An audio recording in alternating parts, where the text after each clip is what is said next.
ಅಥವಾ ರೈತ ಮುಖಂಡರಾಗಿರ್ಬೋದು. ಇವತ್ತು ಚಿಕ್ಕೋಡಿ ಪ್ರವಾಸಿ ಮಂದಿರದಲ್ಲಿ ಕೂಡುವ ಉದ್ದೇಶ ಏನಂದ್ರೆ, ನಮ್ಮ ಕಿರೂರು ಗ್ರಾಮದಲ್ಲಿ ಸುಮಾರು 20 ವರ್ಷಗಳಿಂದ ನಮ್ಮ ಭೂಮಿ ನಮ್ಮ ತೋಟದಿಂದ ಒಂದು ಸರ್ಕಾರ ಭೂಮಿ ಬಡವರಿಗೆ ಆಗಿರ್ಬೋದು, ಅಲ್ಪಸಂಖ್ಯಾತರಿಗೆ ಆಗಿರ್ಬೋದು, ಸರ್ಕಾರ ಭೂಮಿ ಕೊಟ್ಟಿತ್ತು. ಆ ಭೂಮಿಯನ್ನ ಇನ್ನೂವರೆಗೂ ಫಲಾನುಭವಿಗಳಿಗೆ ಹಂಚಿಕೆ ಆಗಿಲ್ಲ. ಯಾಕೆ ಹಂಚಿಕೆ ಆಗಿಲ್ಲಪ್ಪ ಅಂದ್ರೆ ಅಧಿಕಾರಿಗಳ ನಿರ್ಲಕ್ಷ್ಯ ಆಗಿರ್ಬೋದು ಅಥವಾ ರಾಜಕಾರಣಿಗಳ ಒತ್ತಡ ಆಗಿರ್ಬೋದು.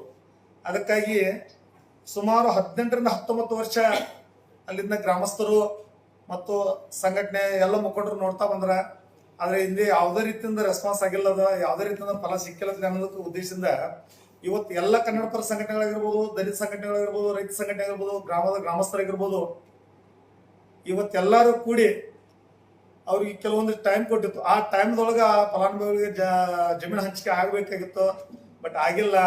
ಅದಕ್ಕಾಗಿ ನಾವೆಲ್ಲರೂ ಕೂಡಿ ಬರುವ 18ನೇ ತಾರೀಕು ಅಂದ್ರೆ ಗುರುವಾರ ದಿನ ಬೃಹತ್ ಮಟ್ಟದ ಕೇರೂರಿಂದ ಚಿಕ್ಕೋಡಿ ತಹಶೀಲ್ದಾರ್ ಇಲಾಖೆವರೆಗೂ ಪಾದಯಾತ್ರೆ ಅನ್ಕೊಂಡಿದ್ದೆವು.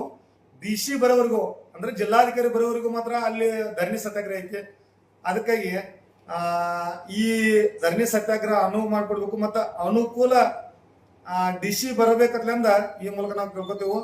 ಯಾವುದೇ ರೀತಿಯಿಂದ ಈ ಹೋರಾಟ ಹಿಂತೆಗೆಯುವ ಉದ್ದೇಶ ಇಲ್ಲ. ದಯವಿಟ್ಟು ಆದಷ್ಟು ಮಟ್ಟಿಗೆ ಅಧಿಕಾರಿಗಳ ಗಮನ ತಗೊಂಡ ನಾವು ಆದಷ್ಟು ಮಟ್ಟಿಗೆ ಇದನ್ನ ಪರಿಹಾರ ಮಾಡ್ಬೇಕಂದ್ರೆ ಈ ಮೂಲಕ ಕೇಳ್ಬೇಕು. ಈ ಸಂದರ್ಭದಲ್ಲಿ ಸಂಘಟನೆಯ ಮಾಯಪ್ಪ ಗಾಂಚಿಯಗೂಳ, ಕೃಷ್ಣ ಕೆಂಚನವರ್, ಮುದಲಿಂಗ ಗೋರಬಾಳ, ಭೀಮಾ ಘರ್ಜನೆ ರಾಜ್ಯಾಧ್ಯಕ್ಷರು ಆದ ಯುವರಾಜ್ ಕಾಂಬಳೆ, ರೈತ ಮುಖಂಡರು ಹಾಗೂ ಮತ್ತಿತರರು ಉಪಸ್ಥಿತರಿದ್ದರು.